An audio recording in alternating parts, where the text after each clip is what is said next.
Pagi, Apakah Prof. suara saya sudah terdengar? Sudah, Prof. Bisa? Jelas ya? Ya, selamat pagi semuanya. Di sini yang join ada 9 ya, yang lainnya mungkin nyusul atau bagaimana? Mungkin nyusul ya nanti ya. Saya mulai saja untuk kuliah perdana ya, MKP Rancang Kota Berkelanjutan. Terima kasih karena Anda sudah memilih MKP ini dan hari ini kita perdana kuliah ya, pertama setelah Anda libur ya, libur semesteran atau sekarang sedang KP ya. Nah, hari ini saya akan menjelaskan sedikit terkait dengan kontrak kuliahnya. Nanti saya akan selanjutnya nanti akan saya berikan materi ya untuk hari ini. Dan karena Anda masih KP, sampai kapan ini KP-nya? Bisa offline lagi? Kira-kira kapan ada yang sudah Kalau untuk saya di tanggal 20 September, Prof. bersama semua ya? Berarti 20 September itu sudah bisa offline semua ya? Karena sepertinya diperkirakan 4 kali ya, 4 kali online ini sudah maksimal. Ya, jadi hari ini saya akan memberikan materi untuk MKP Sustainable Urban Design atau Rancang Kota Berkelanjutan, tapi sebelumnya saya akan share untuk kontrak kuliahnya. Oh iya, ini berarti harus presensi dulu. Saya buka dulu ya. Untuk presensinya,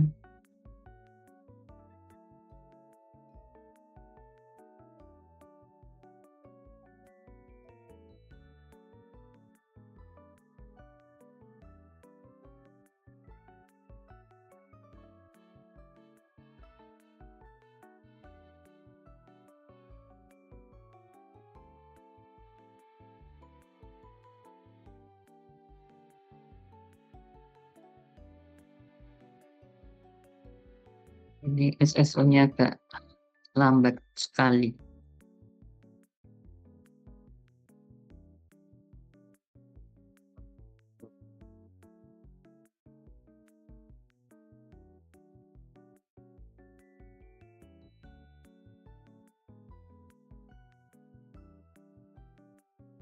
Sekali ini.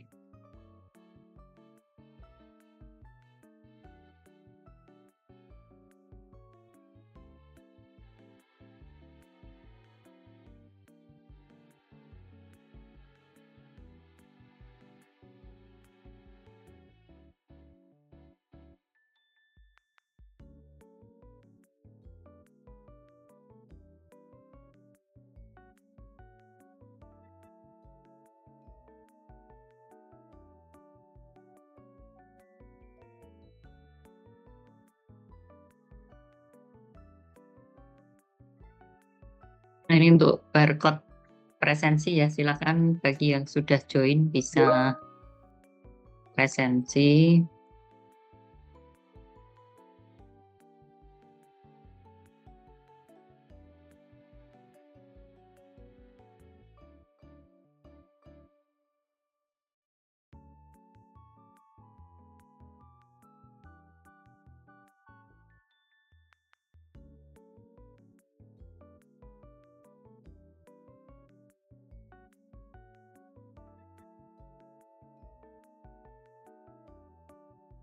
Sudah terlihat semua ya untuk barcode dan linknya.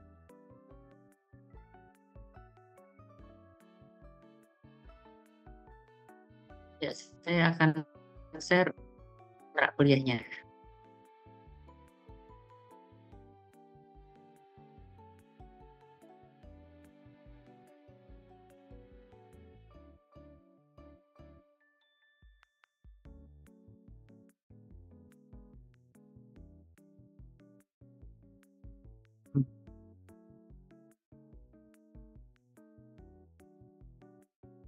Ya, akan saya mulai untuk penjelasan terkait dengan kontrak pembelajaran atau kontrak kuliahnya ya. Ya, jadi sudah terlihat atau belum ini untuk file kontrak pembelajaran?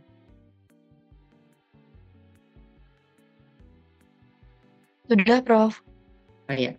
Ya, akan saya bacakan untuk kontrak kuliahnya. Jadi untuk mata kuliah ini nanti diampu oleh 3 dosen, saya selaku koordinator, kemudian ada Bu Novia Sari Restianti, kode NSR, dan satunya adalah Bu Nova Martina Aryani. Ya.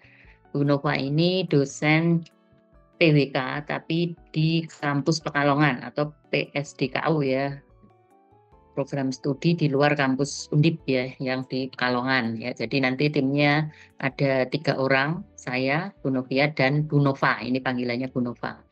Nah, untuk kuliah sesuai dengan jadwal itu setiap Rabu ya, Rabu 7.30 sampai jam 10. Ini tadi saya mulai jam 8 karena saya dari bawah itu macet itu saja juga tadi sudah agak terlambat juga karena agak padat juga. Untuk ruang kuliah, nanti kalau sudah offline, Anda di A302 ya kuliahnya. Nah, untuk manfaat pembelajaran, kemudian deskripsi pembelajaran, kompetensi, nanti saya share ke Nadia ya, untuk bisa dibaca ataupun nanti di share ke teman-temannya. Nah, di sini nanti Anda juga ada tugas ya, ada tugas untuk MKP Rancang Kota Berkelanjutan ya. Jadi nanti tugas besar Anda membuat panel saja di sini, tidak file ya, file dalam bentuk panel dalam bentuk file, jadi tidak berupa laporan yang panjang-panjang, tetapi 4 panel ini nanti sudah menunjukkan isi dari keseluruhan tugas ya. Nah, kemudian di sini karena saya melihat ada berapa mahasiswa nih, Saskia, yang mengambil MKP, kok Saskia, Nadia, Saskia ke MKP plus KP. Nadia, ada berapa mahasiswa yang ikut? 15 ya? Ada 11, Prof. 11. Ya, 11 berarti Iya. dibagi 2 kelompok nanti. Nah, untuk kriteria penilaian ini sudah saya tuliskan di sini ya. Jadi nilai aktivitas partisipatif itu 25% itu maksudnya di sini bukan laporan ya, tadi panel tadi ya. Kemudian nilai hasil proyek ini nanti ada 2 dimensi dan 3 dimensi. Jadi nanti Anda membuat seperti itu, tapi ya tidak seribet studio ya. Kemudian ada nilai tugas ya, anggap saja ini seperti tugas perancangan kota, tapi tidak sedetail atau sebanyak itu. Kemudian di sini nilai tugas itu 10%, ini penilaian dari kontribusi mahasiswa pada penyusunan tugas ya. Nanti ada PAT ya istilahnya ya. Jadi siapa yang paling aktif ya tentunya ya nilainya nanti akan tinggi. Kemudian kuis ini bisa saja nanti dari masing-masing dosen memberikan tugas ataupun pada saat kuliah beliau ada tanya jawab atau mungkin ada presentasi. Jadi penilaian keaktifan mahasiswa juga ya pada saat dosen yang masuk itu melakukan penilaian atau mungkin bisa saja ada kuis ya. Kemudian UTS 15% dan UASnya 15%. Nah, kalau UTS tentunya Anda juga sudah mempelajari ya. Jadi nanti materi dari pertemuan 1 sampai 7, kemudian UASnya 15% lagi, penilaiannya dari penguasaan materi 8 sampai 14, TTM 8 sampai 14. Nah, di sini nanti Anda bisa mencermati pada minggu 1 dan seterusnya sampai akhir nanti Anda akan ada kuliah. Nah, di 4 kali kuliah pertama ini Anda akan ya, jadi Anda akan online karena masih PKP ya. Jadi mulai hari ini 19 Agustus ya. Kemudian nanti minggu depannya lagi dan seterusnya Terus nanti pada minggu ke-8 dan 9 itu UTS ya. UTS di PWK ini 2 minggu karena diperkirakan nanti juga ada survei studio ya. Dan juga PMKP yang ekskursi keluar ya. Ya nanti untuk rancang kota berkelanjutan belum tahu ini. Belum kami diskusikan apakah bareng dengan MKP lainnya ya. Jadi nanti karena kalau yang dulu itu dibarengkan dengan MKP lainnya yang ada di lab rancang. Nah, kemudian ini tanggal 5 sampai 16 Oktober. Nah, kemudian pada pertemuan atau TTM ke-10 itu tanggal 21 Oktober itu pas acara ICUDEP ya, International Conference Urban Planning, Urban Design and Planning ya. ICUDEP itu pada tanggal 21 Oktober. Nah, hari itu Anda diwajibkan untuk mengikuti kuliah ya secara online atau mengikuti konferensi tersebut secara online karena di sana ada pembicara atau keynote speaker-nya di sini Profesor Hamid Sirvani. Nah, tentunya Anda tidak asing ya dengan Prof Hamid Sirvani yang membuat buku. Nah, dan Anda selalu rujuk ya mulai dari perancangan kota. Kira-kira apa ini? Prof Sirvani ini bukunya apa? Di sini sudah ada ya, urban design proses ya. Kemudian di sana juga sampai ada 8 elemen rancang kota dan lain sebagainya. Nah, Anda beruntung sekali karena lab rancang ini berhasil untuk menghubungi beliau menjadi pembicara dalam international conference tersebut. Nah, ini kesempatan yang langka sekali ya, karena beliau nanti akan berbicara dalam ICUDEP ya. Jadi Anda harus mengikuti ya secara online, ini wajib ya, karena pas jadwalnya adalah pada hari Rabu, pelaksanaan konferensi juga hari Rabu, jadi pas jam kuliah Anda. Nah, kemudian seterusnya sampai pertemuan terakhir itu Anda nanti presentasi tugas besar ya. Tanggal 2 Desember. Ini presentasi tugas besar, kemudian nanti Anda akan melakukan UAS ya tanggal 7 sampai 18 itu jadwalnya adalah UAS ya sesuai kalender akademik, kemudian yudisium. Nah, untuk tugas nanti minggu depan akan saya sampaikan ya apa saja yang harus dibuat, terus seperti apa begitu. Mungkin Anda juga tidak asing dengan tugas-tugas di rancang kota, kemudian mungkin Anda juga sudah pernah berdiskusi ataupun mungkin ditunjukkan oleh kakak kelas Anda ya. Nah, tapi nanti untuk tugasnya lokasi ya biasanya untuk rancang kota berkelanjutan ini lokasinya juga kita tentukan ya.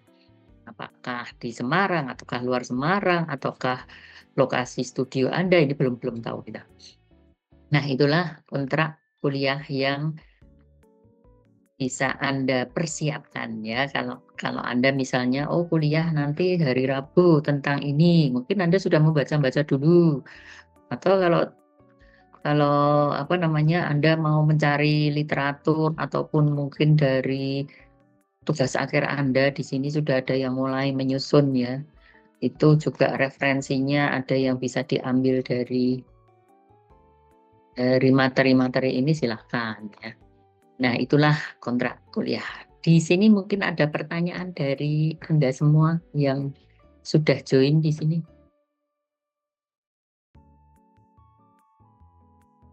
Ya,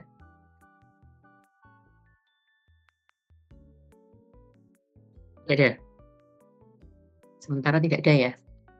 Nah, ini saya akan memberikan materi hari ini terkait dengan rancang kota berkelanjutan. Oh, ini ada 11 ya. Berarti sudah presensi semua atau belum ini tadi? Sudah bisa atau belum? Sebentar saya cek. Oh, baru 8 ya. Saya tak refresh dulu.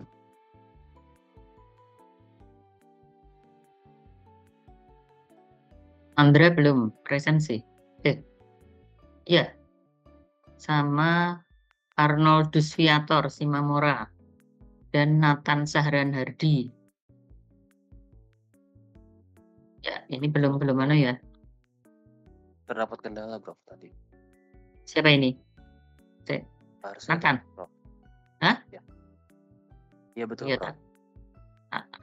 tak klik ya. Arnoldus juga, Prof. Iya, sama Andrea juga. Arnoldus.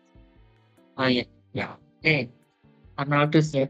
Ya, ini sudah saya cek. Berarti 11 ya.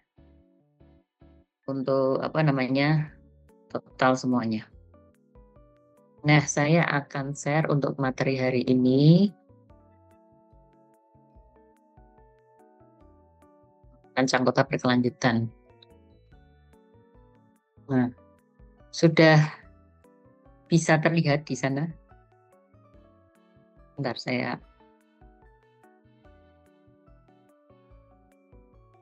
Ya, sudah terlihat untuk share Sudah, Prof. PPT-nya? Sudah ya?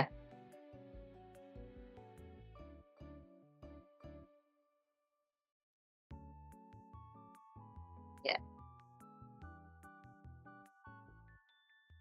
Nah, rancang kota berkelanjutan atau sustainable urban design. Ya, kalau Anda tahu sekarang ini yang namanya desain atau rancang itu kan selalu mengikuti isu permasalahan ataupun fenomena yang terjadi ya. Jadi kita tidak hanya berhenti pada desain-desain ataupun perancangan yang ada sebelumnya. Nah, sehingga di dalam merancang kota berkelanjutan atau sustainable urban design ini kita juga melihat saat ini isu yang sedang berkembang itu apa ya. Jadi banyak hal yang mungkin dari Anda juga sudah membaca atau mungkin di dalam TA-nya ya yang RDM ada yang khusus terkait dengan sustainable urban design, di dalamnya itu membahas apa saja ya.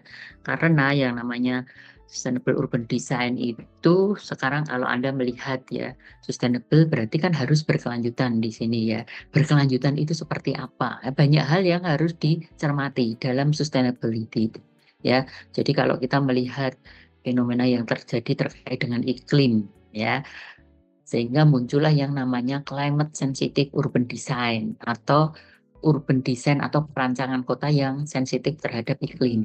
Ada WSUD, water sensitive urban design atau perancangan kota yang sensitif terhadap air ya. Tentunya air ini ya terkait dengan permasalahan-permasalahan misalnya ada banjir atau ada rob atau ada genangan-genangan di tempat lain atau ada permasalahan-permasalahan terkait dengan air. Yang climate tadi juga terkait dengan permasalahan-permasalahan iklim ya.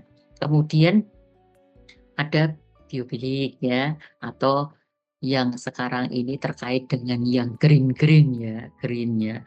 Biofilik mungkin RDM-nya Bu Novia ya. Itu mengkhususkan pada biofilia ya. Kemudian ada lagi sekarang ini yang sangat penting juga untuk diperhatikan. Jadi namanya BSUD. Apa itu? Ada yang sudah pernah membaca yang namanya BSUD? Tadi kan CSUD, WSUD, kemudian biofilia. Ya, jadi sekarang ini kita tidak hanya berpikir untuk mendesainkan bagi pengguna itu manusia saja, tetapi kita juga harus melihat lingkungan, melihat flora dan fauna. Ya, jadi kita menyediakan ruang itu tidak hanya untuk manusianya, tetapi bagaimana hewan itu bisa tumbuh, ya tentunya, atau bisa hidup di sana, bisa berkembang, mereka bisa menempati suatu ruang, ya ruang bukan yang ruang tertutup atau misalnya taman begitu ya, sesuai dengan kondisi mereka. Ya, jadi di sini perlu diperhatikan. Bisa saja taman kota. Di sana kita menyediakan fasilitas untuk para penggunanya manusia, tetapi bagaimana supaya hewan-hewan ya, tadi juga burung jenis atau kupu-kupu atau binatang atau flora lainnya ya, fauna lainnya, kemudian flora misalnya tanaman, vegetasi dan lain sebagainya juga bisa hidup di area tersebut ya. Tentunya kita juga melihat ya kondisi fisiknya bagaimana dari kondisi tanahnya, airnya, iklim atau udara atau cuacanya begitu ya. Jadi kita sesuaikan. Nah, itu namanya Biodiversity Sensitive Urban Design atau BSUD. Jadi taman itu tidak sekedar ruang hijau tetapi juga bagian dari sistem ekologi kota. Ya, makanya misalnya taman itu tadi kita jangan hanya berpikir pokoknya ada pohon dan juga ada fasilitas untuk para pengguna di dalamnya, tapi bisa saja di sana nanti akan hidup hewan lainnya ya yang cocok dengan kondisi di area tersebut. Nah, itu namanya BSUD, Biodiversity Urban Sensitive Urban Design. Nah, ini ya. Jadi kalau kita melihat di sini ya, rancang kota atau urban design itu sebenarnya apa? Mungkin Anda juga tidak asing, sudah mengenal hal ini ya. Jadi yang namanya urban design itu di antara urban planning dan architectural design. Ya, jadi kalau Anda membaca di sini ya urban design, plan architecture, landscape architecture, and urban planning. Ya, jadi di sana semuanya atau bersama-sama ya blend ya. Jadi menyatu untuk membuat ruang-ruang kota itu berfungsi dan memberikan manfaat bagi para penggunanya ya dan juga berfungsi dan atraktif di sini. Nah, kalau kita melihat di sini urban design ini ya bagaimana kita membuat konektivitas atau keterhubungan antara manusia dengan tempat. Nah, kenapa di sini kok tidak space ya? Karena kalau mungkin Anda sudah mengenal ya perbedaan antara space dan place, begitu ya. Kalau place mungkin ada yang tahu place itu apa?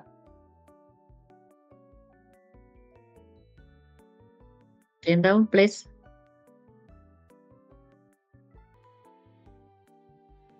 Oh, ini karena KP sudah pada masuk semua ini, jadi tidak bisa menjawab. Bagaimana ini? Kayaknya sudah full.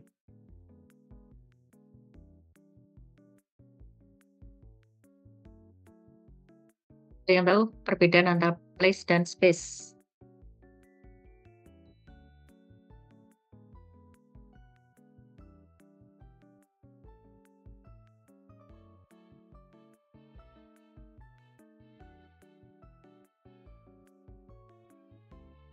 Baik Bu, mungkin izin untuk menjawab. Ya, siapa ini namanya? Di sini saya nggak lihat. Nama saya Aldi, Bu. Aldi Prasetya Aji dengan NIM 128. Ya, silakan Aldi.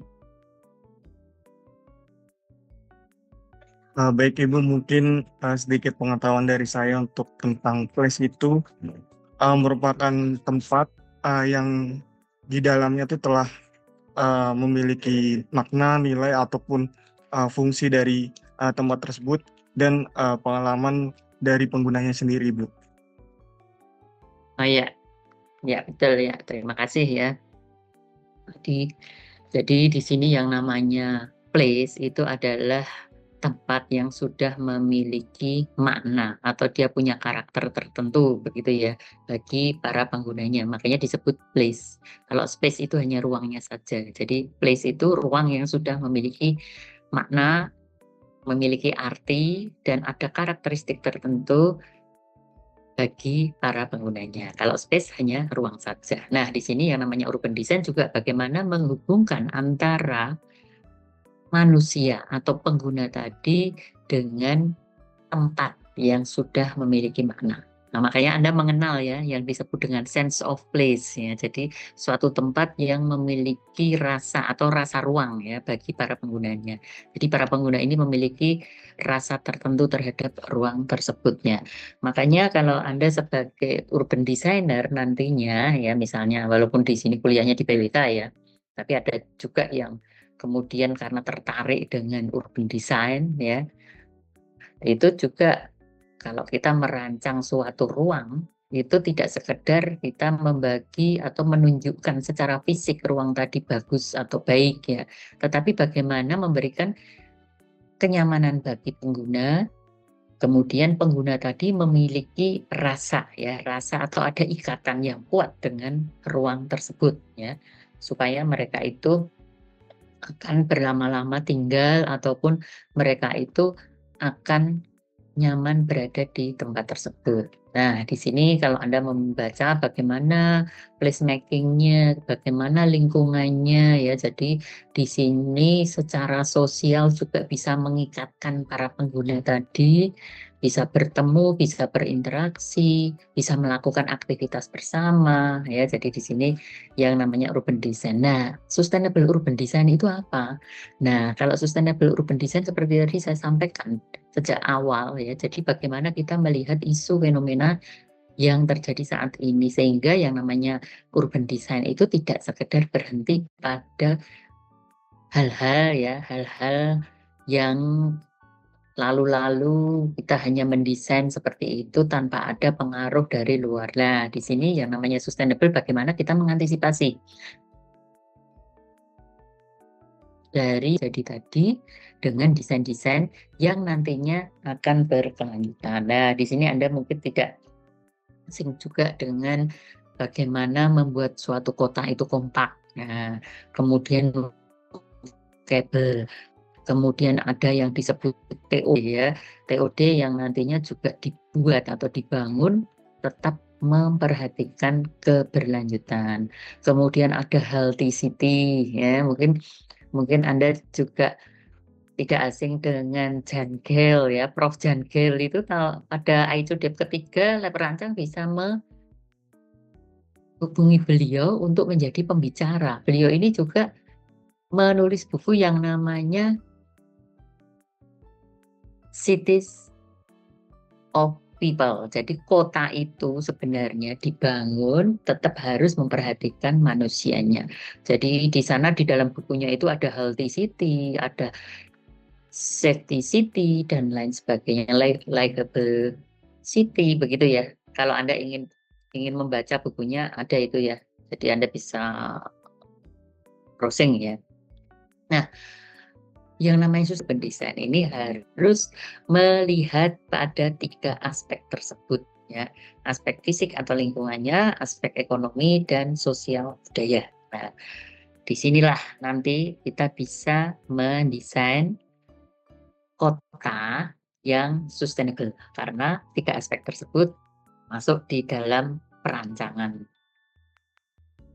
Nah, di sini urban design creates green sustainable places. Nah, tadi ya sekarang ini kan seperti low carbon atau yang green tadi, kemudian harus sustainable. Sustainable-nya di sini places ya. Jadi tidak space tapi places. Tadi Aldi tadi sudah menyampaikan bahwa yang namanya place itu ruang yang sudah memiliki makna atau memiliki arti bagi para penggunanya. Nah, di sini ada compact, walkable, ya. Kemudian bagaimana nantinya kehidupan tadi juga akan berkelanjutan. Nah, nanti bisa Anda baca di sini ya. Jadi bagaimana sekarang ini ya hemat energi atau pengurangan ya low carbon tadi ya. Tentunya tidak hanya kendaraan saja, tetapi desain-desain ya, termasuk dalam ruang maupun bangunan pun. Nah, di sini juga didesain menuju yang low carbon atau yang hemat energi atau sekarang ini ada yang zero waste tadi ya. Jadi sampah itu jangan sampai nanti masih ada tetapi nol karena semuanya bisa di recycle, bisa dimanfaatkan. Ya, jadi seperti itu. Nah, ini adalah contoh-contoh ya, jadi bagaimana mendesain suatu kota ya yang sekarang ini harus memasukkan unsur-unsur hijau dan biru ya. Jadi bagaimana kalau dulu kita melihat yang namanya ruang terbuka hijau itu selalu berpikirnya harus banyak vegetasi, banyak taman hijau-hijau. Tetapi sekarang ini di dalam Permen ATR BPN nomor 14 tahun 2022 di sana juga untuk penilaian atau perhitungan kecukupan RTH itu juga melihat birunya. Jadi IHB ya, indeks hijau biru itu merupakan bagian yang harus diperhatikan. Suatu kota sekarang itu juga dinilai birunya juga biru berupa danau, berupa sungai, berupa kolam atau saluran, itu pun juga ya dinilai masuk di dalamnya. Jadi sekarang tidak hanya hijau-hijau atau biru-biru atau pohon-pohon saja. Nah, ini Anda bisa melihat contoh-contoh ini bagaimana memasukkan unsur-unsur hijau dan biru di dalam merancang kota. Nah, rancang kota yang baik kalau Anda misalnya nanti akan merancang, itu kota tadi harus terbaca. Jadi legibility of city. Jadi bagaimana kota tadi tidak monoton, tidak sama atau seragam gitu. Mungkin kalau Anda melihat sejarah kota-kota di dunia atau mungkin di Amerika itu ya pada era abad 19-an itu dibuat kota-kota yang polanya itu grid. Nah, hampir sama semua, bahkan ada suatu di dalam seperti gambar karikatur ya, ada anak berangkat sekolah diantar orang tuanya. Setelah pulang mereka itu harus pulang sendiri karena orang tuanya bekerja. Mereka anak-anaknya kebingungan karena apa? Pola rumah ya, ruang-ruang di kawasan perumahan tersebut ya, itu polanya grid sama semua, tidak ada sesuatu yang menjadi tetenger atau sesuatu yang menjadi landmark ya, yang bisa dijadikan identitas dari jalan atau di area tersebut. Nah, sehingga kebingungan, tidak bisa pulang sampai rumah, mereka muter-muter karena pola jaringan jalannya sama semua, blok semua. Kemudian tampilan atau tampak rumahnya hampir sama semuanya, gitu ya. Nah, di sini kota harus terbaca. Rancang kota yang baik itu kota harus terbaca. Legibility of city. Jadi misalnya di Indonesia ya, mungkin Anda Semarang itu seperti apa? Anda membacanya seperti apa kalau melihat Semarang? Atau dari peta kota Semarang, Anda bisa mengenali apa ini? Jadi terbaca begitu. Jadi tanpa ditulisi nama kotanya, Anda itu sudah bisa mengenali, oh ini Semarang, oh ini Jogja, oh ini Bandung, ini Jakarta, ini Surabaya, begitu ya. Jadi terbaca. Gitu. Orang itu bisa mengingat dalam image-nya itu dia akan mengenali tadi. Nah, kemudian kota tadi berkelanjutan. Nah, ini hal yang harus diperhatikan. 3 aspek tadi harus masuk di dalam rancang tadi ya, aspek fisik lingkungan, aspek ekonomi, sosial budaya ya, dalam urban design juga harus diperhatikan. Karena misalnya terkait dengan aspek ekonomi ya, bagaimana kita menyiapkan atau menyediakan ruang-ruang untuk aktivitas ekonomi. Apalagi sekarang ini misalnya di Indonesia itu ya, permasalahan terutama kota-kota besar itu permasalahannya adalah di pedagang kaki lima misalnya. Nah, masyarakat itu secara ekonomi mereka kan juga harus diberikan ruang ya untuk aktivitas ekonomi atau kegiatan berusaha mereka ya. Sementara ini kadang mereka itu menempati ruang-ruang publik yang tidak untuk kegiatan tersebut. Jadi menempati jalan, menempati trotoar atau pedestrian begitu ya. Atau parkir kadang-kadang untuk mobil terus mereka buka warung di situ ya, walaupun nyelempet-nyelempet atau nempel-nempel ya. Tapi di sini harus memperhatikan 3 aspek tadi. Kemudian kota tadi juga harus memberi artikulasi kearifan lokal. Jadi harus ada identitas lokal yang bisa ditunjukkan pada kota tersebut ya. Jadi yang pertama rancang kota yang baik itu ya harus terbaca, berkelanjutan dan juga ada artikulasi kearifan lokal.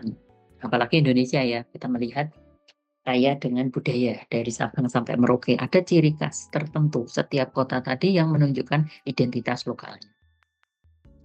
Nah, ini tentu tidak asing, Sustainable Development Goals ini merupakan tujuan pembangunan ya, berkelanjutan ya, yang ada 17, tentunya Anda sudah tidak asing dengan gambar ini, dan biasanya, kalau sebagai urban planner atau urban designer itu kita sustainable city ya, merancang kota yang sustainable atau merencanakan kota yang berkelanjutan itu yang seperti apa. Masyarakatnya atau komunitasnya juga harus berkelanjutan. ya berkelanjutan secara ekonomi, sosial budaya, begitu lingkungannya juga mendukung keberlanjutan. Nah, lingkungan perkotaan kalau kita melihat di sini juga Anda tidak asing dengan konsepnya Clarence Perry ya, neighborhood unit ya. Jadi bagaimana dia menghasilkan konsep tersebut sebenarnya supaya setiap kota itu punya pusat-pusat lingkungannya. Ada fasilitas pelayanan untuk publik ya di dalam setiap bagian kawasannya. Nah, mungkin Anda juga pernah mendengar ceritanya ya, kenapa Clarence Perry sampai menghasilkan suatu konsep yang namanya neighborhood unit-nya ya, karena itu tadi peristiwa kecelakaan seringkali terjadi dan menimpa anak-anak. Ya, karena rumah mereka itu keluar pintu rumah tidak punya pagar, langsung jalan ya. Mungkin Anda bisa melihat kompleks ataupun kawasan ya di Kota Lama Semarang itu ya. Begitu buka pintu rumah, trotoar langsung jalan besar. Sehingga pada waktu itu banyak sekali anak-anak yang tertabrak kendaraan ya, ada kecelakaan-kecelakaan seperti itu. Sehingga Clarence Perry pada waktu itu berpikir bagaimana tuh membuat supaya anak-anak ini nyaman bermain, tidak terganggu dengan kendaraan dan tidak membahayakan mereka begitu ya. Sehingga buatlah yang namanya neighborhood, konsep neighborhood unit.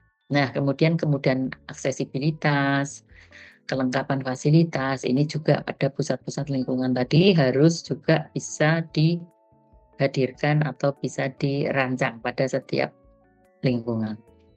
Nah, di sini bagaimana juga ya, kan tadi menyebutkan juga bagaimana komunitas tadi bisa seimbang ya dalam kehidupan sosialnya. Jadi masyarakat ini bisa keluar rumah, bertemu dengan tetangga atau orang lain, berbincang-bincang, bermain anak-anaknya pada ruang bersama tadi atau ruang publik tadi.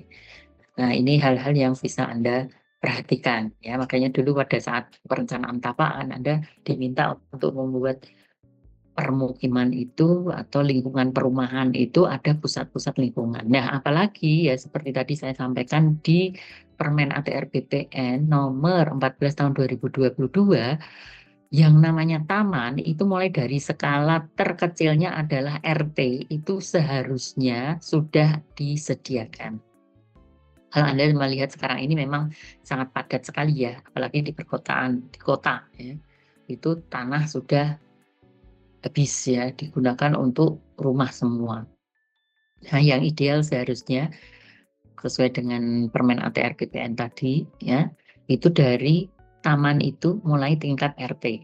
Ya, taman tingkat RT, taman tingkat RW, taman tingkat kelurahan, taman tingkat kecamatan, kemudian ada taman kota, dan yang terakhir adalah rimba kota atau hutan kota. Ya, itu yang seharusnya ya ideal ada pada suatu kota. Ya, jadi dalam skala terkecil, tingkatan terkecil RT itu pun seharusnya ada taman atau ruang publik tadi untuk bermain, untuk area hijau di lingkungan tersebut begitu ya. Bermain terus untuk tempat bertemu atau interaksi masyarakat yang ada di lingkungan terdekat. Nah, ini kalau kita melihat kepadatan ya, bahkan di area yang ya biasanya di tepian sungai itu ya, areanya pereng-pereng atau yang dia seharusnya tidak boleh untuk perumahan tetapi dibangun rumah yang itu padat. Nah, ini kalau Anda melihat gambar di bawahnya ini ya, sebenarnya ini adalah rusun di Indonesia ini ya. Ini dulu rusun atau blok yang pertama kali dibangun itu di Kalibata ya, di Jakarta. Karena untuk menyediakan rumah bagi masyarakat berpenghasilan rendah ya. Tetapi lupa ruang untuk servisnya tidak disediakan. Jadi di sana itu karena saking terbatasnya kemudian efisiensi ya. Jadi rumah-rumah blok yang disediakan ini hanya ruang keluarga dan ruang tidur dan ruang untuk servis ya, kamar mandi dan dapur. Tapi lupa, ya namanya ruang jemuran ini tidak disediakan pada setiap rumah atau unit-unit di dalam rusun tersebut. Sehingga mereka ya karena bisa melihat ini ya, menjemur pakaiannya itu ya di tempat-tempat yang bagi mereka itu memungkinkan untuk tempat jemuran ya. Jadi yang tadinya pada saat didesain itu kelihatan bagus ya, tapi lupa mempertimbangkan bahwa mereka itu ternyata kan juga mencuci, terus mereka harus menjemur pakaian itu di mana itu tidak ada ruang sehingga mereka pada menjemur di seperti ini. Nah, di sini yang namanya urban designer harus memikirkan sampai detail seperti itu. Walaupun ini dalam bangunan, tetapi ruang yang harus disiapkan tadi harus ada ya, karena aktivitas mereka itu secara detail ya. Mungkin dulu waktu Anda di perencanaan tapak kan kenapa tuh kok harus membuat yang namanya pengguna aktivitas kebutuhan ruang. Nah, karena aktivitas itu bermacam-macam ya. Tidak semuanya sama. Misalnya sama-sama perumahan, tetapi aktivitas penduduknya ada yang dia memang hanya tinggal untuk tidur ya bersama keluarga, tapi juga ada perumahan yang di sana dia juga membuka tempat untuk usaha, membuka warung misalnya, berbeda aktivitasnya. Nah, makanya dibutuhkan ruangan yang bagaimana? Ruang untuk aktivitas ekonomi atau untuk tempat usaha begitu ya. Nah, makanya dulu sejak Anda semester 4, kenapa di awal Anda harus menganalisis karakteristik pengguna, kemudian di sini aktivitasnya apa saja, sampai dia membutuhkan ruang itu apa saja, sehingga perancang ini akan menyediakan, ya begitu ya. Jadi jangan sampai nanti Anda sekarang ini sudah semester 7, pokoknya perencanaan tapak dan perancangan kota serta studi sudah terlewati begitu ya. Enggak, tapi makna arti dari setiap mata kuliah, kenapa toh saya harus mendesain seperti ini, ada hal-hal penting yang harus Anda camkan betul di sini. Oh, ternyata dalam merancang itu ya harus melihat karakteristik dari penggunanya.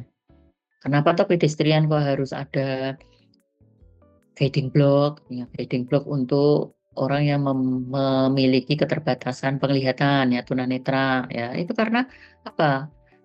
Ya karena tadi kebutuhan untuk pengguna tadi, dia punya keterbatasan tunanetra sehingga kalau berjalan di trotoar supaya tidak kemana-mana dia dibuatkan jalur khusus ya, guiding block ya. Kalau Anda melihat di trotoar-trotoar itu ada yang berwarna kuning, ada garis-garisnya ya. Kemudian orang yang menggunakan kursi roda itu jalurnya harus di mana ya, jangan sampai nanti semuanya dipagari sangat sempit sehingga pengguna kursi roda itu tidak bisa lewat, atau untuk masuk ke suatu area harus ada rem. Ya, rem itu landai yang landai dan tidak bertrap ya, tidak bertangga itu ya, sehingga orang yang menggunakan kursi roda akan mudah. Nah, ini yang namanya rancang tadi harus melihat para pengguna dan aktivitasnya. Para pengguna punya karakteristik, dia orang yang tidak memiliki keterbatasan atau dia memiliki keterbatasan ya.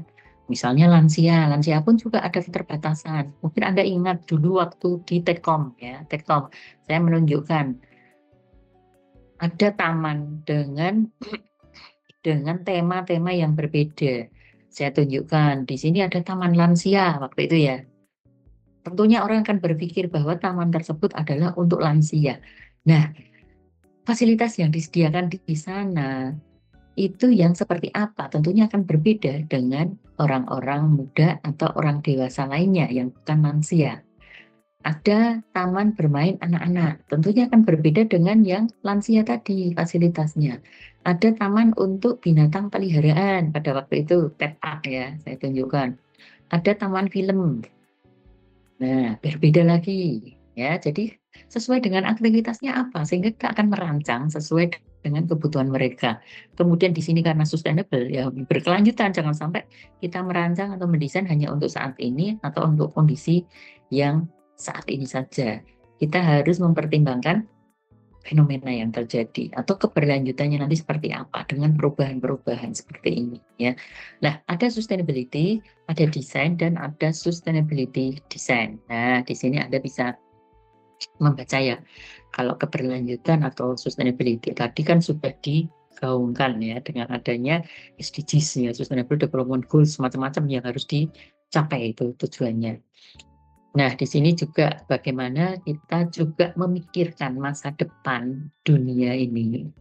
atau ruang yang kita rancang ini di masa mendatang ya. Jangan sampai nanti kita hanya berpikir untuk saat ini, kemudian dieksplor atau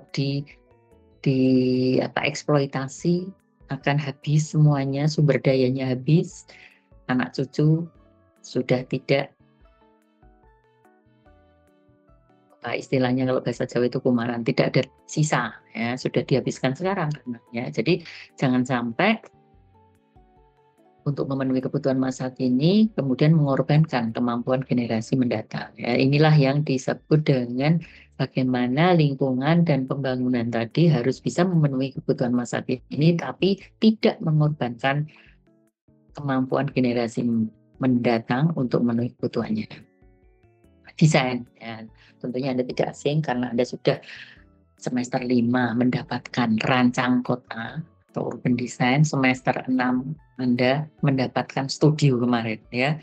Anda sudah mendesain, Anda juga sudah memikirkan manajemennya ya, pengelolaannya, siapa yang mengelola, sampai menghitung biayanya gitu ya. Ya tentunya karena yang namanya desain atau apa yang Anda rancang itu kemungkinan juga akan diwujudkan dalam bentuk fisik. Nah, yang namanya urban design ini segala hal yang pada akhirnya bisa saja akan diwujudkan dalam bentuk fisik sehingga memang harus dihitung ya. Nah, di sini Anda bisa membaca nanti ya. Kemudian sustainability design ya tentunya yang berkelanjutan ya seperti tadi. Desain yang konsepnya atau realisasi ekspresi dari sensitif terhadap lingkungan tadi.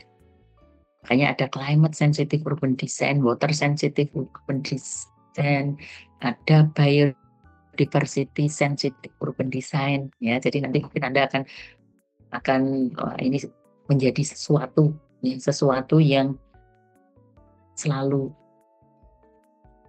dalam pikiran Anda tanyakan, bertanya-tanya. Anda tidak akan asing untuk senantiasa mencari ya, browsing, mencari informasi, mencari materi-materi atau terkait dengan climate sensitive urban design. Ya. Kemudian prinsip perancangan lingkungan berkelanjutan. Ya, jadi kalau Anda membaca di sini prinsipnya manusia ini berhak ya untuk hidup berdampingan dalam kondisi sehat. Makanya tadi dalam bukunya Cities of Bell tadi, bukunya Prof. Jan Gehl itu bagaimana kota itu harus sehat, kota itu harus nyaman, ya, kota itu juga harus aman, ya, ada safety city, healthy city, lively city, ya, atau livable city, begitu ya. Jadi banyak hal yang di sini memang harus dipertimbangkan, ya, karena di dalam kota itu didiami oleh para penghuni tadi. Penghuninya tidak hanya manusia, tetapi bisa juga di dalamnya ada hewan dan tumbuhan. Nah, jadi kita harus mempertimbangkan juga lingkungan fisik maupun non-fisik. Nah, di sini nanti bisa Anda baca ya. Jadi konsekuensi dari keputusan desain itu tentunya untuk kesejahteraan manusia, kelangsungan hidup sistem alam ya, supaya bisa hidup berdampingan. Nanti ini Anda baca saja secara detail ya, mungkin Anda bisa memahami betul dari setiap poin ini. Ya. Konsep desain berkelanjutan ini berkomitmen dalam menghadapi transformasi dan pertumbuhan. Dan disinilah sangat dibutuhkan pemahaman saling ketergantungan ya seluruh stakeholders. Stakeholders ini kita jangan hanya berpikir pihak-pihak terkait, misalnya oh ini pemerintah, oh ini swasta, akademisi, atau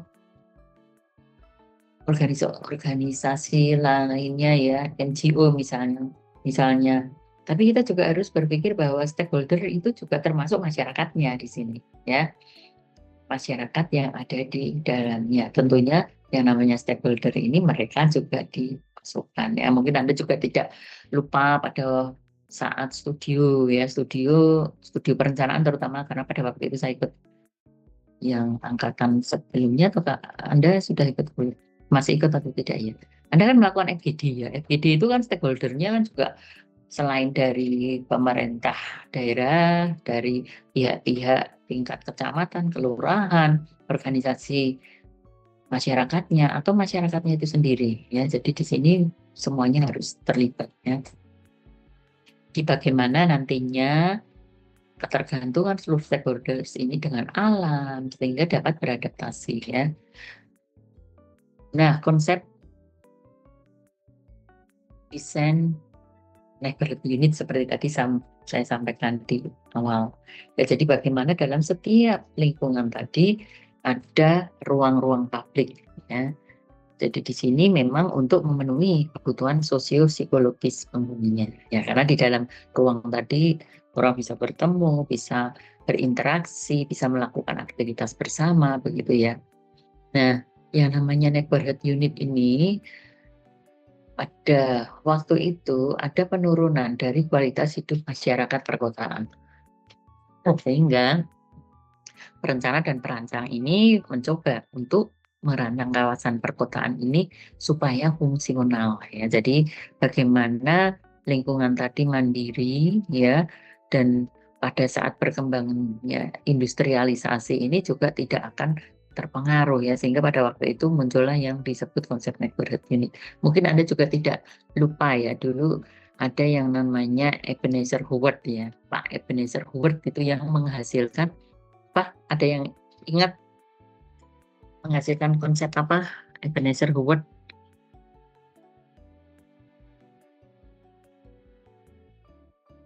Ya, jadi dia itu sebelumnya membaca suatu buku ya, bukunya itu buku yang utopis ya, tentang Boston.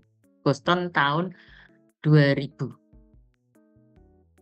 Pada saat dia membuat buku atau menulis buku, namanya Edward Bellamy ya, penulisnya itu dia menggambarkan kota Boston futuristik, menarik, indah bagi penduduknya karena di sana banyak taman, banyak area-area biru, udara segar sehingga masyarakatnya sehat ya, banyak hewan dan tumbuh-tumbuhan yang bisa hidup berdampingan dengan masyarakat di kota-kota yang sudah padat dan penuh aktivitas. Ya, dia menggambarkan Boston tahun 2000 seperti itu. Akhirnya dibaca oleh Ebenezer Howard waktu itu, oh ternyata kok indah sekali ya kalau kota itu seperti ini ya. Pada abad 18 itu pas gencar-gencarnya yang namanya revolusi industri ya. Jadi hampir semua melakukan aktivitas atau kegiatan, kota-kota itu melakukan aktivitas industri ya, karena lagi apa ya, boomingnya ya industri besar-besaran. Dan pada waktu itu belum ada yang namanya rencana kota itu yang untuk aktivitas industri, ini permukiman, ini untuk aktivitas lainnya ya, perdagangan jasa dan lainnya gitu ya. Belum, semuanya campur sehingga kota itu menjadi tidak sehat ya, karena apa? Bercampur dengan asap dari pabrik-pabrik ya, yang setiap hari dihirup oleh masyarakatnya, sehingga banyak penyakit ya pada waktu itu yang muncul. Jadi masyarakatnya tidak sehat karena kotanya tadi tidak direncanakan, tidak ditata dengan baik, tidak ada pengelompokan ruangnya tadi, semuanya campur. Makanya yang namanya Pak Ebenezer Howard itu setelah membaca buku Boston tahun 2000 ya, yang ditulis oleh Edward Bellamy, pada waktu dia mulai tertarik ini, wah bagaimana ya kalau kota yang sekarang ini sudah begitu padat, sudah begitu kotor, banyak polusi dari pabrik, masyarakatnya banyak yang sakit, infeksi saluran pernapasan, supaya nanti sehat, indah, nyaman seperti ini bagaimana? Muncullah yang namanya konsep apa? Mungkin ada yang ingat? Di sini ada yang ingat konsep apa? Oleh Ebenezer Howard. Siapa yang menjawab? Silakan, tak catat loh yang jawab. Ini salah satu 10% tadi loh. Siapa yang tahu Ebenezer Howard itu apa? Ya, mesti browsing sih. Ada yang tahu Ebenezer Howard konsepnya apa? Jangan lupa loh ya, itu mungkin sudah diberikan semester berapa itu? Semester awal Anda sudah mendapatkan mesti. Ada yang tahu? Iya, siapa ini namanya? Oh, Rehan, silakan. Ya, apa konsepnya? Award itu Ya, Garden City. Ya, terus bukunya yang ditulis namanya apa?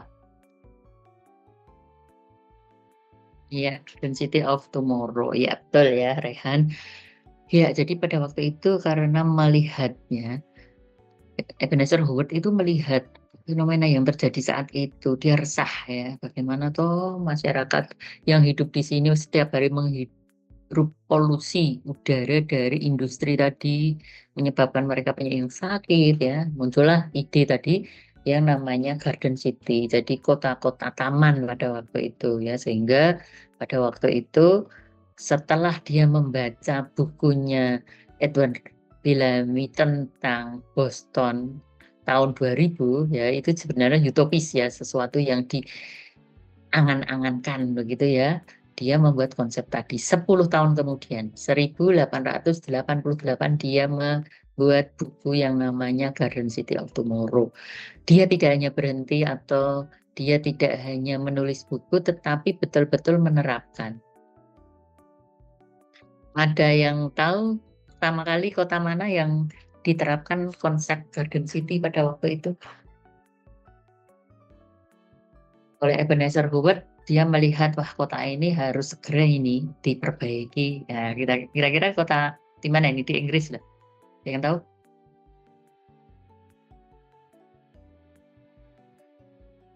Browsing. Ada yang tahu? Sudah lupa ini lagi.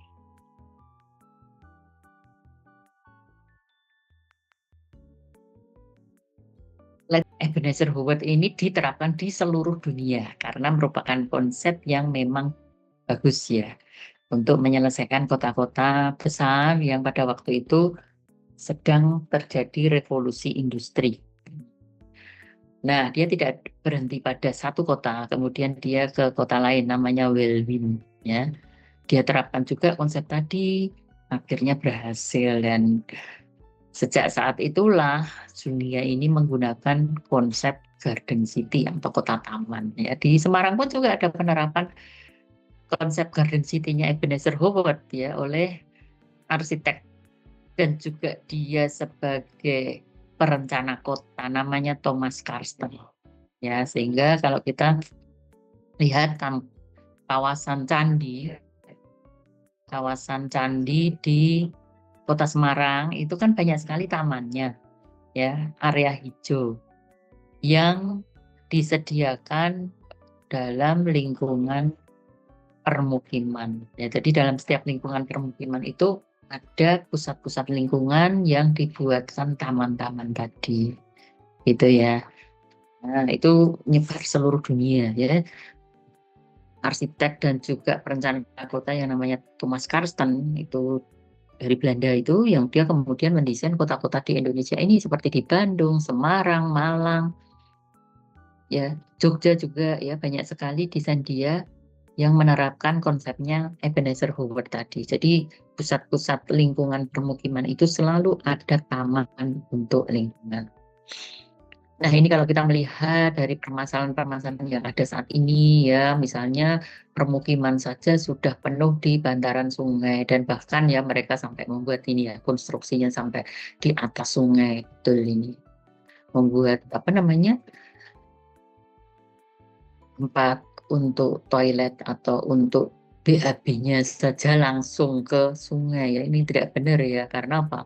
Karena mencemari sungai ya, semuanya harus diperhatikan ini lingkungannya. Mungkin Anda juga pernah membaca Kali Code ya. Kali Code itu ada program yang dibuat oleh Romo Mangunwijaya pada waktu itu. Dengan melihat kondisi seperti ini, supaya lingkungan menjadi lebih bersih, masyarakatnya sehat, permukimannya yang berada di bantaran sungai itu tertata, ya, dia membuat konsep penataan tadi permukiman di sepanjang Kali Code, tapi tidak semuanya ya, ada pada bagian tertentu. Pada waktu itu dia membuatkan yang namanya MCK ya, mandi cuci kaktus ya, jadi mereka tidak langsung plung ke sungai, tapi dibuatkan tersendiri ya, jadi di limbahnya tadi tidak langsung masuk ke sungai ya secara utuh begitu ya, jadi harus ditampung dulu begitu ya. Nah, mungkin Anda kalau ada yang dari Jogja atau pernah ke Jogja itu Anda akan melihat ya programnya Romo Mangunwijaya di Kali Code itu yang di bagian mana. Mungkin Anda bisa melihat pada saat melewati jembatan ya, jembatan daerah di Kali Code itu terlihat ya rumah-rumah di sana ada yang diwarna-warni ya atapnya itu ya. Ya seperti Kampung Pelangi itu ya. Tapi di sana di Kali Code. Nah, kemudian dengan adanya MCK tadi ternyata betul-betul mengubah masyarakat yang ada di sana. Ternyata dengan adanya fasilitas atau dibuatkan fasilitas yang baru itu ternyata juga bisa merubah perilaku dari masyarakatnya. Mereka sudah tidak lagi buang air besar ke sungai. Mereka mandi juga sudah lebih tertata ya, bersih di MCK masing-masing. Itu dari fasilitas yang ada. Perilaku hidup sehat sudah mulai dilakukan ya, dan akhirnya menjadi rutinitas mereka. Terus pada saat mereka antri, mereka ngobrol, ada tetangga yang sakit mudah didengar infonya, ya, mereka bisa nengok bersama-sama. Secara sosial budaya ternyata juga bisa meningkatkan kehidupan sosial mereka. Nah, dengan fasilitas yang sederhana tadi, penataan lingkungan permukiman dengan menambahkan fasilitas hanya MCK saja. Nah, kemudian di bagian lain juga di Kali Code itu namanya Gembelaan Bawah. Ya, setelah di tepian sungai itu ada program yang namanya 3MK ya, mundur, munggah, madep kali ya, yang dibuat oleh Sultan pada waktu itu. Jadi tidak boleh rumah-rumah itu menempel di atas persis bantaran sungai. Jadi harus ada ruang ya. Kalau Anda membaca aturan ya, aturan dari BBWS itu sebenarnya setiap sungai itu kanan kirinya kan harus ada jalur inspeksi ya. Jalur inspeksi ini kan gunanya untuk pembersihan atau pemeliharaan sungai ya. Jadi kalau sungai itu ada apa namanya sampah yang menumpuk, itu ada truk pengangkut sampah itu yang bisa masuk di tepian sungai itu. Makanya di kanan kiri sungai itu harus ada jalur inspeksi namanya ya. Nah, itu di Gembelaan Bawah demikian ya.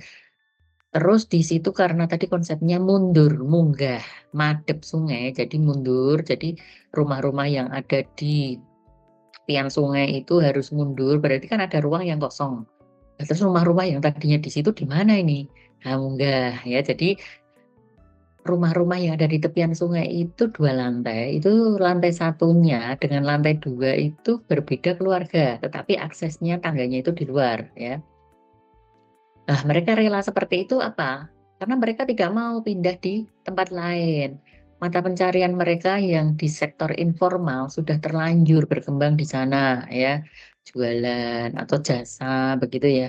Dan kalau mereka dipindah ke tempat yang lebih jauh, mereka membutuhkan biaya untuk transport, sementara penghasilan mereka mungkin tidak akan cukup atau habis hanya untuk transport ya, sehingga mereka tetap pengen di situ. Akhirnya dengan konsep munggah tadi antara lantai 1 dan lantai 2 itu sudah berbeda keluarga, madep sungai, menghadap sungai.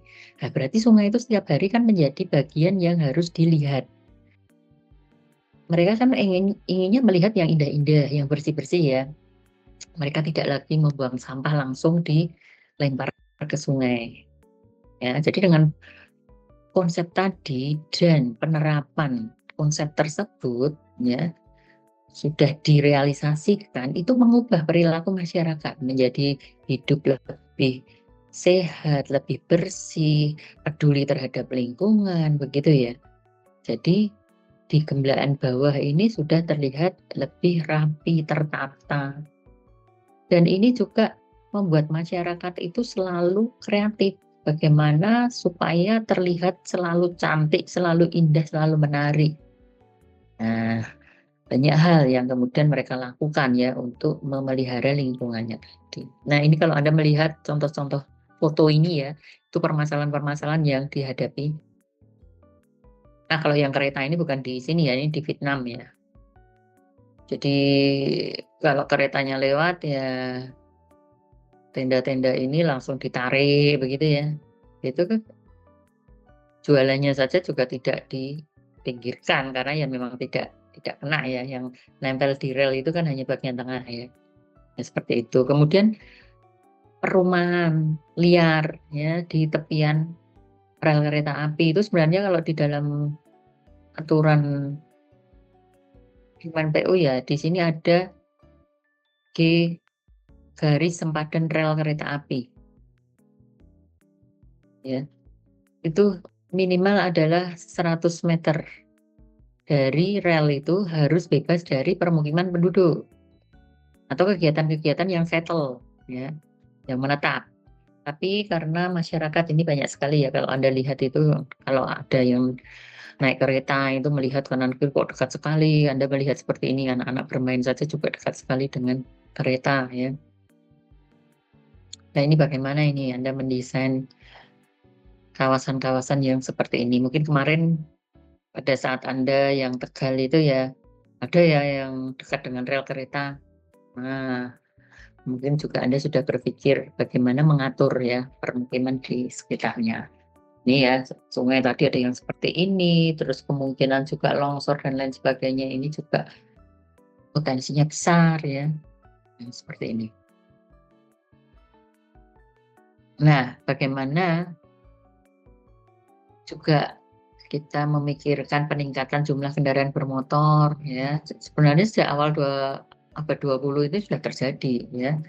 Jadi bagaimana perencanaan dan perancangan tadi juga mengatur fasilitas umum dan sosial ya. Yang pada waktu itu New York ya yang menjadi contohnya. Terus di sini juga ya tadi saya sampaikan Clarence Perry ini dia seorang sosiolog sebenarnya. Dengan membuat neighborhood unit untuk memisahkan jalur lalu lintas dengan ruang publik. Nah, konsep neighborhood unit ini ya, ini juga menunjukkan batas yang jelas ya, yang dilengkapi dengan fasilitas dan sarana prasarana lokal. Ini konsep-konsep seperti ini pun juga bisa nanti Anda terapkan di dalam desain-desain lingkungan atau kawasan ya, karena tadi di Indonesia pun juga sebenarnya mengadopsi ya dari konsep-konsep ini.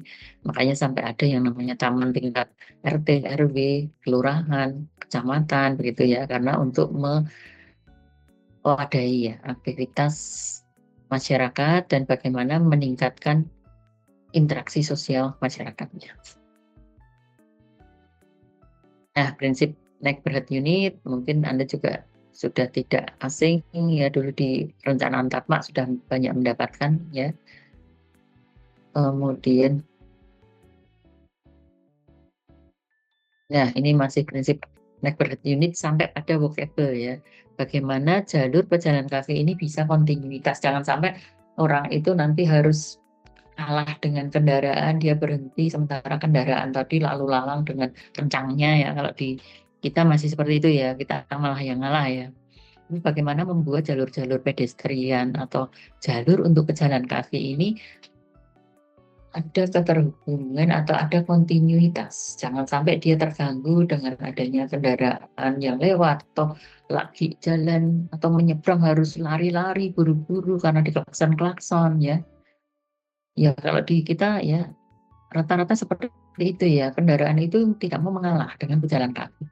Tapi kalau Anda mungkin di Eropa ya, di Eropa dulu waktu saya kursus di La Rochelle ya di Perancis, itu walaupun tidak di jalur penyeberangan jalan, setiap kali ada orang yang mau nyebrang ya di Jepang juga sama. Itu justru kendaraan itu secara kompak itu semuanya berhenti dan biasanya dari para pengemudinya itu dia keluarkan tangannya untuk mempersilahkan kita itu menyeberang. Padahal itu tidak di traffic light, tidak di jalur zebra cross. Ya, jadi mereka mengutamakan pejalan kaki itu betul-betul aman. Ya, jadi menyeberang dulu setelah semuanya sampai di ujung, ya sudah tidak di jalur jalan tersebut, mereka akan semuanya bersama-sama untuk jalan. Kompak ya, Jan. Kalau di kita mungkin hanya satu mobil berhenti, tapi yang lainnya sepeda motor dan mobil lainnya tetap barber begitu ya. Tetap lewat dengan kencang begitu. Justru yang berjalan kaki ini yang harus mengalah malah. Ya, jadi jangan sampai seperti itu. Karena di sini juga ada kontinuitas untuk jalur pejalan kaki. Ya. Kemudian ada open space ya, jadi ruang-ruang publik ya. Mungkin orang yang kalau saya melihat ya di Cina pada waktu itu saya melihat kenapa toh kok di taman-taman di ruang publiknya Cina itu disediakan fasilitas untuk olahraga ya yang sederhana, hanya untuk ini ya apa namanya menggerakkan tangan dan kaki itu ya. Saya melihat orang-orang yang sudah usianya di atas 40-50, rata-rata mereka berangkat bekerja berjalan kaki, mereka mampir di taman-taman tadi hanya untuk olahraga menggunakan peralatan yang sederhana tadi untuk menggerakkan tangan dan kakinya. Ya, jadi ada fasilitas seperti itu. Nanti ya, hanya beberapa menit begitu selesai, terus mereka melanjutkan perjalanan untuk menuju ke tempat kerjanya gitu ya. Jadi ada fasilitas-fasilitas di ruang terbukanya tadi ya, tidak hanya ruang untuk rekreasi tetapi juga disediakan fasilitas untuk olahraga yang sederhana ya.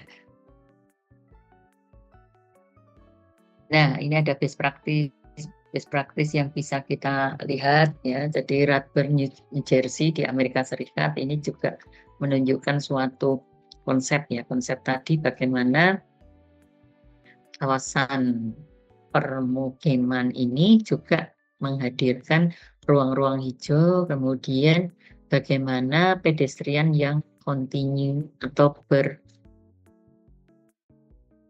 berlarut tadi ya saling connect ya, jadi mereka tidak harus melewati jalan-jalan besar ya karena bisa mengkonekkan, dan pada jalur yang misalnya penyeberangan gitu juga mereka disediakan yang aman ya, tidak harus mereka itu berlari-lari, atau bisa dibuat jembatan-jembatan ya khusus untuk pejalan kaki untuk menyeberang. Nah, ini di Radburn. Nah, kemudian di sini ada the Views Grid model neighborhood. Walaupun polanya grid, tetapi area-area hijau di sini tetap disiapkan. Nah, seperti tadi saya sampaikan ya, jadi kota tadi harus terbaca tadi ya, orang harus bisa mengenali gitu ya, karena ada sesuatu yang menjadi tanda atau ada penandaan-penandaan tetenger atau landmark ya yang bisa mengingatkan seseorang itu untuk selalu ingat akan tempat tersebut. Ya mungkin sekarang ya, zaman saya dulu waktu saya kecil atau SMP SMA, HP itu baru ada kan tahun 1996-an ya waktu itu. Saya dulu ya akan selalu mengingat kalau pergi-pergi gitu ya, supaya tidak kesasar, itu akan selalu mengingat segala hal yang bisa menunjukkan atau mengingatkan kita akan tempat tersebut. Kalau sekarang kan orang menggunakan Google Map ya, lihat Google Map aja belok kanan belok kiri terus, nah seberapa ratus meter lagi kita tidak sempat untuk mengenali tempat tersebut, kita tidak sempat untuk melihat tanda-tanda apa saja karena kita hanya pasrah pada Google Map tadi ya. Nah, bedanya dengan dulu waktu saya belum ada HP, apalagi ya HP tahun 96 itu ya terbatas hanya untuk komunikasi ya dan SMS begitu ya. Nah, sekarang kan sudah macam-macam. Nah, itu orang akan selalu berusaha mengenali lingkungannya tadi dan mengambil identitas atau simbol apa toh yang bisa saya kenali kalau besok saya ke sini lagi atau kalau nanti saya pulang, saya harus ini perempatan beloknya ke kanan ke kiri ya, supaya benar itu kemana ya. Kalau sekarang sih gampang ya, memang semuanya dimudahkan, tetapi berpikirnya kita itu malah justru sekarang dibatasi, tidak dieksplor seperti dulu ya. Kita akan selalu berusaha ya dengan berpikir tadi mencari lokasi atau menemukan suatu lokasi tadi, harus mengenali jalan, mengenali lingkungan atau serial vision ya istilahnya oleh Gordon Cullen, mungkin Anda di perancangan kota kan juga sudah diberi ya, atau di morfologi ya. Ya jadi orang itu sebelum masuk ke suatu lingkungan dia akan dituntun untuk mengenali simbol atau identitas apa saja toh yang berada di sepanjang jalan tersebut, sehingga tidak akan kesasar. Anda akan ingat terus. Sekali ke sana Anda ingat atau bisa mencermati setiap simbol, setiap identitas, setiap tanda-tanda tadi. 2 kali ke sana sudah cukup hafal, 3 kali ke sana sudah sangat hafal sekali. Jadi tidak tergantung dengan Google Map. Nah, di sini ada Fuse Grid model. Jadi bagaimana di sini walaupun grid tetapi masih menunjukkan yang disebut konsep Neckberg tadi. Jadi ada pusat-pusat lingkungan, ada taman-taman di dalam lingkungan tersebut. Nah ini, ya jadi kalau kita mengenali tadi ya misalnya ada sesuatu atau ada bangunan yang bisa menjadi ciri atau identitas ya, sehingga kita akan bisa mengenali ya. Contoh misalnya Malioboro. Malioboro di Jogja itu kan sudah dikenal ya publiknya. Orang akan berpikir kalau hanya mendengar kata Malioboro dia akan berpikir oh seperti itu bayangannya ya. Apalagi sekarang sudah dipercantik dengan fasilitas ini ya, tempat duduk, kemudian ada penandaan-penandaan lainnya. Atau misalnya seperti ini ada sesuatu ya yang bisa dikenali seseorang ya. Jadi sebagai perancang kota kita harus menunjukkan ada sesuatu yang bisa dikenali oleh para penghuni atau penggunanya. Jadi terbaca begitu ya. Kemudian seperti ini misalnya dengan penandaan seperti ini orang akan berpikir oh ini kalau saya bawa sepeda berarti jalur saya di sini. Oh kalau saya jalan kaki berarti jalur saya di sini ya. Jadi dengan penandaan-penandaan ini orang akan bisa mengerti. Nah bentuk-bentuk bangunan atau pewarnaan material begitu juga bisa menandakan. Ini ada Taman Newton di Tokyo ya. Jadi di sini juga kota baru tetapi bagaimana dihubungkan dengan pusat dan juga fasilitas transportasi publik lainnya. Sehingga orang itu akan mudah menuju ke kota tersebut ya. Kalau Anda melihat dari Tokyo, kemudian di sini ada Taman Newton ya. Jadi bagaimana kota baru ini akan dirancang ya dengan tetap memperhatikan aksesibilitas. Jangan sampai misalnya Anda menjadi atau merancang suatu kota, Anda diminta untuk membuat master plan kota baru. Nah, bagaimana Anda juga harus memikirkan, menghubungkan jalur transportasi yang mudah dan juga akan mempermudah para penggunanya. Jangan sampai nanti wah ini kok jauh sekali yo. Kalau mau menuju ke sana itu jalannya sulit sekali, macet dan lain sebagainya. Bagaimana sebagai perancang tadi dengan melihat fenomena permasalahan yang terjadi seperti itu, Anda akan merancang sesuai dengan kebutuhan penghuni atau penggunanya. Nah ini contoh, kemudian ya seperti ini ya. Jadi bagaimana jalur-jalur ini pun juga harus dirancang ya sepanjang jalur ini supaya nanti penggunaan lahan atau pemanfaatan ruang di sepanjang jalur tersebut juga harus dipikirkan. Jangan sampai nanti kadang-kadang kita itu kalau ada akses, ada jalur jalan baru, ya tiba-tiba kok di sini ada rumah makan, di sana ada apa. Jadi belum ada master plan untuk pemanfaatan ruang sepanjang jalur atau koridor tersebut. Ya sehingga muncullah berbagai macam pemanfaatan lainnya ya yang karena pokoknya orang beli tanah harus mau buka resto, mau buka SPBU, mau buka hotel misalnya, mau buat perumahan. Karena apa? Karena belum ada master plan-nya, belum ada rencana untuk pemanfaatan ruang yang betul-betul nanti akan diterapkan di sana. Jadi tanah masih kosong, pokoknya ada yang beli mau dibuat apa ya belum diatur gitu ya. Kalau di sana sudah dirancang seperti ini sehingga akan mudah dikendalikan ya. Nah ini juga ya dengan tampilan-tampilan seperti ini ya, ini di Bangkok, Cina di Cina ini ya.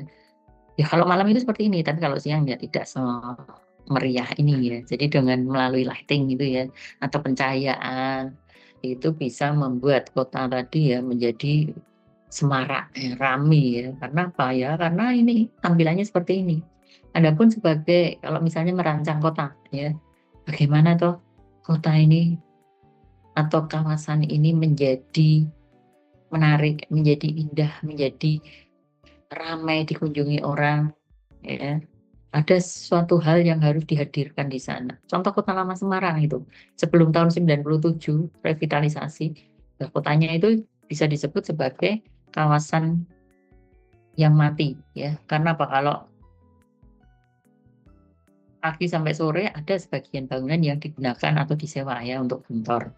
Jadi ada kehidupan. Tapi kalau sudah kantor tutup jam 5 sore sampai malam, sampai pagi dini hari, itu menjadi sepi, mati, dan juga menjadi tempat-tempat yang ya di sini untuk aktivitas negatif ya, kriminal dan lain sebagainya. Orang kalau mau lewat juga takut. Nah, jadi bagaimana setelah tahun 2017 itu ada program revitalisasi, 2018 selesai bangun fisiknya ya. Dan investor atau para penyewa itu mulai berdatangan. Pemilik usaha juga mulai melirik dan juga mulai menyewa dan akhirnya membuka usaha di sana menjadi ramai.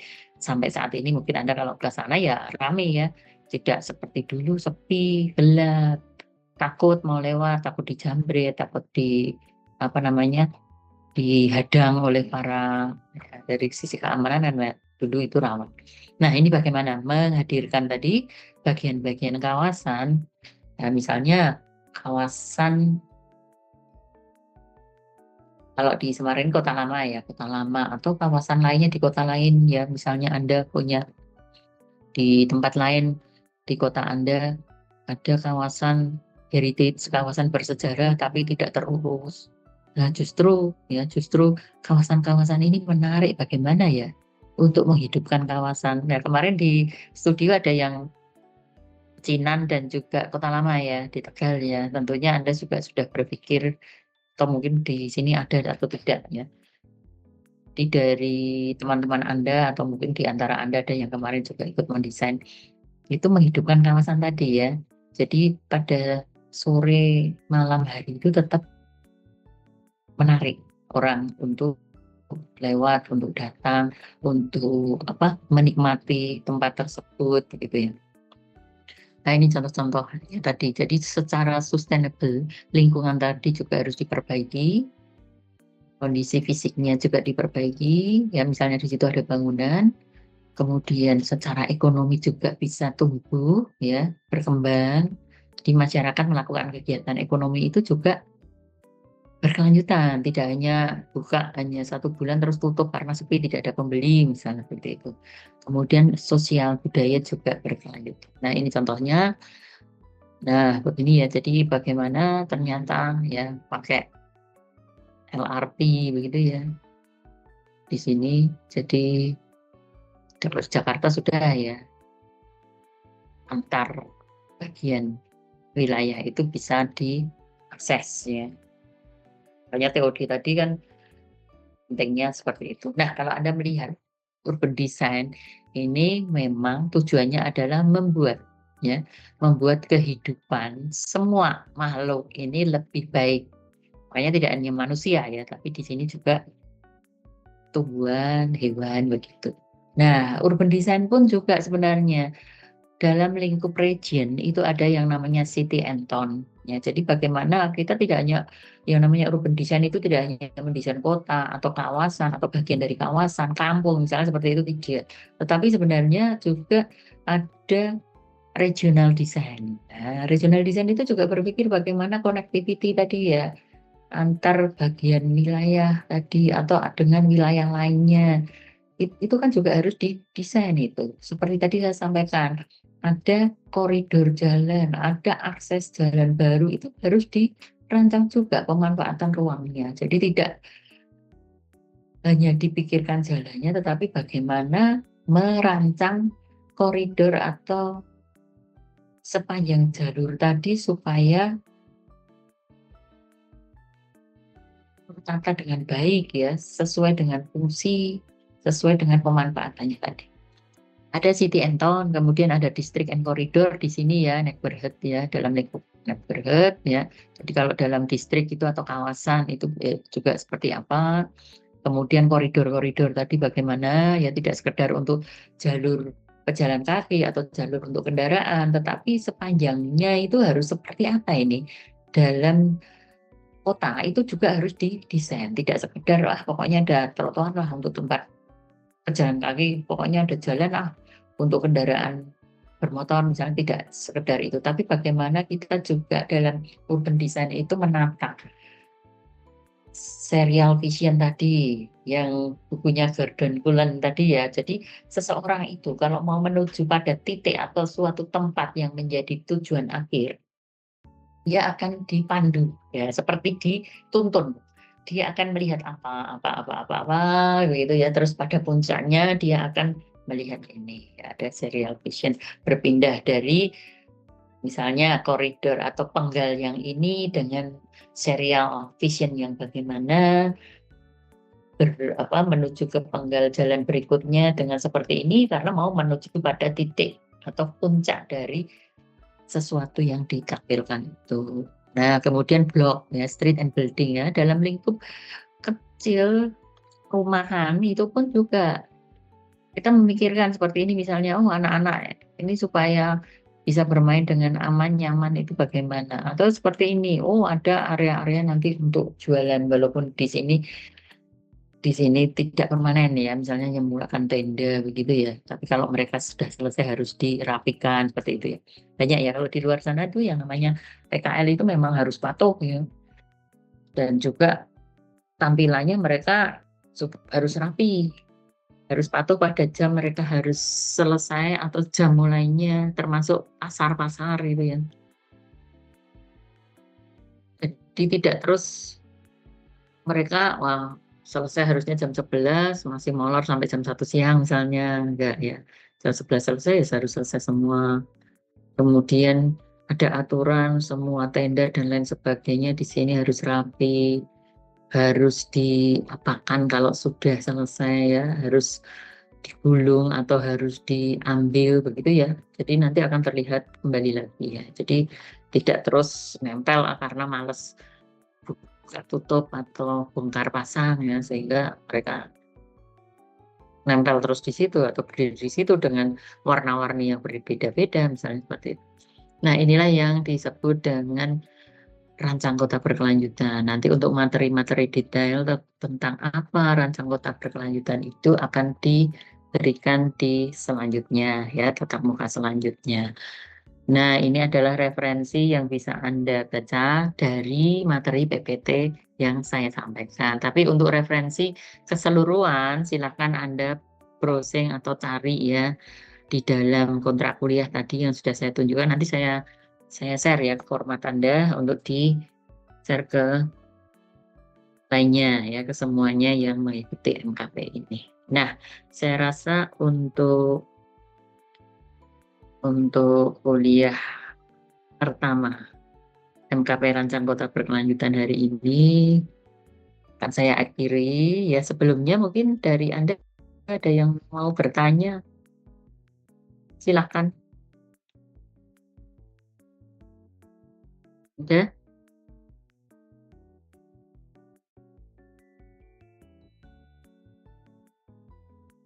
atau tidak?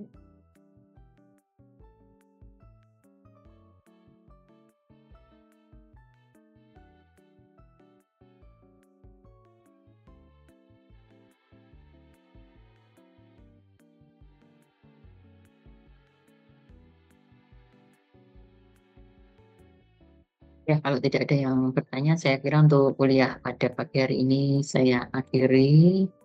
Ya, semoga saja apa yang saya sampaikan bisa Anda cermati lebih dalam, ya.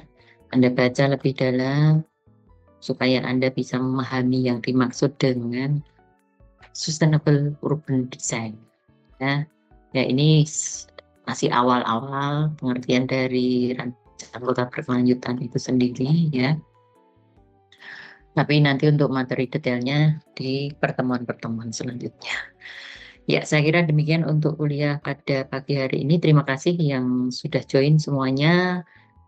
Semoga saja KP-nya lancar dan juga nanti pada saat offline kita bisa ketemu langsung dalam perkuliahan. Ya, selamat siang semuanya. Wassalamualaikum warahmatullahi wabarakatuh. Nanti saya share ya untuk materinya ya.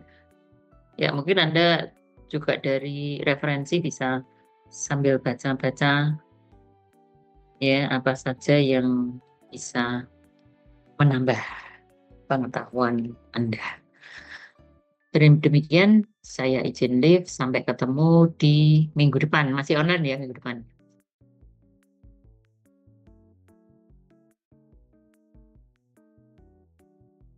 Masih belum.